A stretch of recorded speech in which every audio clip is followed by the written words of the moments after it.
일단 뭐 개별 의원들의 의견도 있고 다만 이제 권성동, 권영세 두 지도부는 승복 메시지, 통합, 대선 잘 준비하자는 취지였다면 그런데 오늘 비공개 의원총회 자리에서 여러 말들이 오간 것 같은데 퇴장했던 의원들의 목소리를 한번 저희가 모아봤습니다. 우리가 같이 함께 하려면 이 뜻을 같이 하고 그런 취지지. 그래서 자꾸만 당을 이렇게 분열시키는 건 없어야 되겠다. 그런 얘기를 지도부한테 건의를 한 거예요.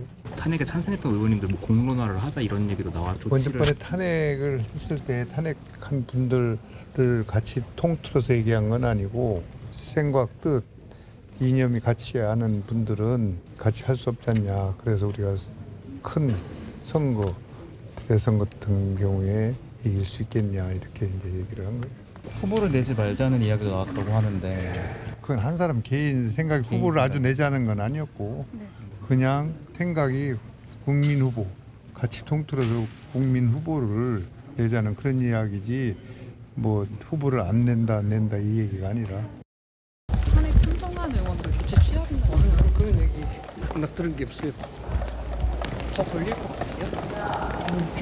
아니 계속 뭐 말씀들 나누고 계시니까. 대통령이랑 관계 설정 이런 거에 대한 논의를 좀 아니요 전혀 뭐 그런 게 없었어요. 근데 뭐 최인정 변호사님 이런 목소리가 있어요. 뭐 나경원 의원이 이번에 그 탄핵 정국에서 반탄 혹은 기각하카 선봉해 주셨는데 당에 최소한 기강은 하나로 세워야 된다. 혹은 분열 안 하려면 정리할건 해야 된다. 해당 행위한 분과 대선을 어떻게 치르냐. 이런 부분 여전히 파열음. 오늘 혹시 또 친윤계를 중심으로 이런 파열음 얘기가 나온 것 같아요. 참 지금으로서는 그 여권의 딜레마가 아니겠습니까? 특히 김상욱 그 국민의힘 의원 같은 경우에는 탄핵이 인용될 때까지 단식을 한다라고 했습니다. 그 반면에 또 나경원 의원을 비롯해서 많은 분들은 탄핵이 기각되기 위해서 단식을 하고 이 추운 겨울에 아스팔트에서 밤을 지새웠습니다. 이런 상황 속에서 윤 대통령이 탄핵이 됐을 때에 과연 이와 같이 극단적으로 사실 다른 의견을 가진 분들이 함께 어떤 그 대선을 같이 할 수 있을까에 대해서도 사실 현실적인 의문이 있는 것도 사실이고 지금 좀 전에 얘기하신 것처럼 나경원 의원 같은 경우에는 최소한 당의 기강은 하나로 세워야 된다. 그리고 또 당이란 것이 사실상 같은 생각을 가진 사람들끼리 해야 되는데 이와 같이 완전히 다른 그 생각을 가진 사람으로서 과연 화합을 할 수 있을까에 대한 근본적인 의문이 있는 것 같습니다. 그러다 보니까 지금 그 정점식 의원 같은 경우에도 해당 행위 결국 윤 대통령에 대한 탄핵에 찬성했던 분들과 같이 갈 수 있는가 이 문제를 제기하고 있는데 어쨌든 오늘 같은 경우에는 화합하자 한마디로 그 뭉치면 살고 흩어지면 죽는다 이런 얘기가 나왔습니다만 내부적으로 이번 주말을 거치는 과정에서 이 당의 의견을 모으는 과정에서 과연 이 그 탄핵의 강을 건널 수 있을지는 아직까지도 여전히 상처가 큰 상황이기 때문에 조금 더 며칠 동안 좀 더 지켜봐야 되는 부분이 분명히 있는 것 같습니다. 뭐 근데 그럼에도 친윤계 혹은 친윤 후보라고 보수 대권 후보라도 줄리는 뭐 김문수 장관 탄핵 반대 뭐 기각하카 얘기를 했는데 일단 김문수 장관이 극복 힘을 모아야 된다. 물론 뭐 지금 국민의힘 내부 사람은 아닙니다만 장관입니다만 현직 장관 이런 목소리에 좀 더 귀를 기울여서 그 장현주 변호사님 이런 것 같아요. 국민의힘 내부에서도 뭐 본인들이 봤을 때 속아낼 건 속아내고 뭔가 이 정통 보수로 뭉치자라는 취지는 알겠지만 이래서 아까 권성동 원내대표 얘기했던 뭐 이재명 대표에 맞서서 대선을 치러야 되는 그런 상황이라면 지금 뭐 찬밥도 안 바꿀 때가 아닌 것 같아서 제가 드리는 질문이거든요. 글쎄요. 일단 탄핵 정국을 거치면서 국민의힘 내부에 어떤 대립 구도가 분명히 생긴 건 확실한 것 같고요. 이제 이 대립 구도가 이제는 수면 위로 올라와서 공식화되는 과정이 아닌가라는 생각이 듭니다. 결국 대통령이 오늘 오전에 파면되었고 결국 파면되는 대통령 또다시 탄핵을 맞이한 정당으로서 앞으로 대선을 어떻게 대비해야 될 것이냐 뭐 전략적으로도 고민이 상당히 많은 상황일 텐데요. 이런 전략을 고민하기 전에 일단 지금 분명히 존재하고 있는 이 대립 구조에 대해서 당 내에서도 아마 수습이 필요하겠다라는 생각이 듭니다. 뿐만 아니라 이제 아마 다음 주면 분명히 양 당이 뭐 공이 대선 경선 과정에 대해서 어느 정도의 보관들은 나올 수 있거든요. 그렇게 된다고 한다면 여권에서도 잠재적인 대권 주자들이 서로의 목소리를 내기 시작할 텐데 결국 국민의힘 내부에 저렇게 탄핵 찬성과 탄핵 반대파의 어떤 대립 구조가 분명히 있고 이 갈등들이 그대로 있는 상황이다라고 한다면 당연히 국민의힘 내부 경선 과정에서 이러한 갈등 갈등들이 폭발할 가능성은 저는 분명히 열려 있다라고 보이고요. 그런 갈등 요소들은 앞으로 대선 경선이나 대선 과정에서 국민의힘에게는 복병이 될 수는 있겠다라는 판단 가능해 보입니다. 근데 이제 오늘 모르겠어요. 그 퇴장했던 의원총회를 먼저 나왔던 의원들은 그런 전언을 하지 않았더라도 김진욱 대변인, 우리 당은 후보 내지 않겠다. 혹은 국민 후보를 뽑자. 이게 단순히 국민의힘 내부 경선이 아니라 뭔가 여러 범보수를 모으는 뭐 이런 아이디어 차원의 얘기도 국민의힘에서 나왔던 것 같아요. 글쎄요, 뭐 아이디어 차원일 것 같아요. 지금 시간이 별로 없지 않습니까? 이제 60일, 내일이면 이제 59일로 넘어가는데 예. 그중에서 공식 선거운동 기간 또 선거 이 후보 등록 기간 이런 것들을 제외하고 나면은 남는 시간이 한 30여일밖에 안 됩니다. 그런데 지금 저렇게 국민 후보를 뽑는 원탁회의, 뭐 지금 룰도 정해져 있지 않고 후보도 정해져 있지 않고 당내에서 또 출마하겠다고 홍준표 대구시장 같은 경우에는 지금 이미 공식화하고 있는 이런 상황들 속에서 과연 저런 아이디어가 현실적으로 현실성을 갖기에 좀 시간적으로나 여러모로 좀 부족하지 않나라는 생각이 들고, 지금 이 국민 후보를 뽑는다, 원탁회의를 하자라고 해서 다 열어두겠다. 그러면은 소위 전광훈 목사가 주도하고 있는 자유통일당하고도 같이 후보를 공유하겠다라는 의미입니까? 저는 그런 점에서는 국민들한테 오히려 더 지금보다도 더 납득받기 어려운 상황으로 국민의힘이 지금 뭔가 아이디어를 모아가고 있는 게 아닌가라는 생각에 좀 우려스럽다는 말씀 좀 드리고 싶습니다. 그런데 이제 지금은 오늘 당일이기 때문에 여전히 대통령에 대한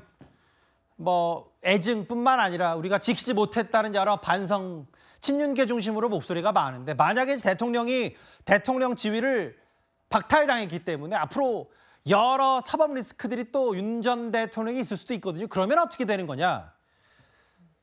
대선을 앞두고 국민의힘이 윤 전 대통령과의 거리를 얼마나 둘지, 이것도 앞으로 핵심 관건입니다.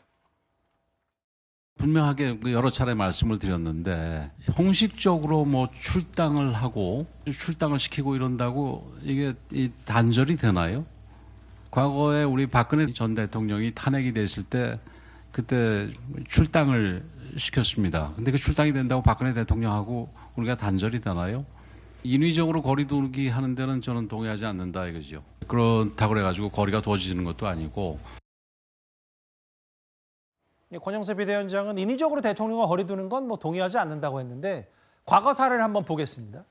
박근혜 전 대통령이 파면된 2017년 3월 10일인데 대선 이후에 제명 조치가 됐어요. 당시 이제 홍준표 대선 후보가 제명을 했고, 그런데 이제 당과의 관계는 어떻게 되냐? 그 이현정 의원님. 네. 물론 뭐 친윤계에서는 탄핵에 찬성한 사람들과 옆자리에 있는 것도 지금 마음에 들지 않는다라는 얘기를 하고 있지만, 조기 대선은 현실이고, 그러면 이게 뭐 정치적 쇼로 별 효과가 없을 거라는 얘기도 지금 상황이지, 앞으로는 어떻게 될지 모르는 거 아닌지 모르겠어요. 하룻밤 지나고 나면 좀 입장이 바뀔 겁니다. 오늘 워낙 뭐 이 충격이 크기 때문에 저런 이야기를 하지만, 현실적으로 이재명 대통령 시대가 온다라고 아마 생각하면 국민의힘 의원들 아마 끔찍할 겁니다. 아마 이제 특히 이재명 대표가 대통령이 될 경우는 입법권과 더불어서 이제 행정 권력까지 다 차지하는 거 아니겠어요? 거부권도 없습니다. 모든 법안들 다 통과시킬 수 있어요. 모든 특검 다 할 수 있습니다. 자, 그런 시대가 오는데 지금 국민의힘 의원들이 저렇게 한가한 이야기를 하고 있고 원탁계의 운운하고 있고 이럴 수 있는 여유가 있을까요? 전 내일 되면 아마 현실 직시를 하리라 생각이 듭니다. 지금 국민의힘은요, 정말 시간뿐만 아니라 지금 정말 비상한 상황입니다. 지금 권영세 비대위원장이 저렇게 한가하게 뭐 관계 꺼지나 이럴 시간이 있는 게 아니에요. 지금은 이 탄핵 등과 동시에 윤석열 대통령과 철저한 저는 일단 거리두기를 해야 됩니다. 그렇지 않고서는 국민의힘이 이 탄핵의 강을 조기에 건널 수가 없어요. 자, 그 이전에 윤석열 대통령이 전 대통령이 오늘부터 전 대통령이군요. 대통령이 결단을 내려줘야 됩니다. 이 분열된 보수를 어떻게 하든지 간에 하나로 뭉칠 수 있는 마지막 역할을 할 수 있는 사람은 저는 윤 전 대통령밖에 없다고 봐요. 그렇다면 본인 스스로가 이 당을 탈당함과 동시에 이 보수, 즉 거리에서 열심히 대통령의 탄핵 반대를 외쳤던 이 사람들에게 설득력 있는 이야기를 통해서 뭔가 하나되게 만들어줄 수 있는, 그래서 사실은 윤 전 대통령이 본인이 명예회복하는 길은 결국은 국민의힘이 정권 재창출을 하는 겁니다. 이 어려운 국면에서도. 그렇지 않을 경우는 정말 앞으로 있을 많은 사법적인 어떤 판단들을 받아내야 되는 상황인데 그걸 감당해낼 수 있겠습니까? 저는 그런 차원에서라도 이제 윤 전 대통령이 조금의 현실 인식을 통해서 본인이 할 수 있는 바가 무엇인지 이 괜히 대통령 본인 스스로가 뭔가 이 경선에 개입하겠다 이런 생각을 할 경우는 이미 망하는 그걸 길로 가는 것이고 오히려 보수의 통합을 위해서 본인이 마지막 할 수 있는 저는 일을 해야 된다 이런 생각이 듭니다. 지난 취임식 화면 뭐 임기가 760여일 남았는데 불명예 퇴진한 윤 전 대통령입니다. 취임식 화면도 참 오랜만에 봤습니다. 어쨌든 이 과정 뭐 윤 전 대통령과의 거리두기 혹은 뭐 반탄파 찬탄파의 통합, 극복, 보수 재건 이런 것들이 앞으로 지도부의 과제일 텐데 오늘 비공개 의원총회에서 그럼 지도부의 거취는 어떻게 되냐 이런 얘기까지 나왔습니다. 그 화면 준비했습니다. 윤석열 대통령과 과거의 관계를 어떻게 설정해 나갈지에 대한 이야기는 있었는지. 오늘 저희는 전반적인 사안에 대해서 숙고하는 의견 교환의 시간이었고요. 그 부분에 대해서 저희가 특별히 집중 토론하지 않았습니다. 지도부 사퇴 이야기 좀 나왔는지. 네, 거기에 대해서도 저희가 뭐 구체적이고 본격적으로 논의되지는 않았습니다. 지금 현재 국가와 국민들 또 그리고 저희 당을 위해서도 상당한 위기 국면이고 또 어려운 시기입니다. 그런데 좀 알려지기로는요. 저 최진정 변호사님, 권영세 비대위원장이 책임을 느끼고 내 거취를 포함해 다 논의해달라라고 다른 의원들에게 얘기를 한 모양이더라고요.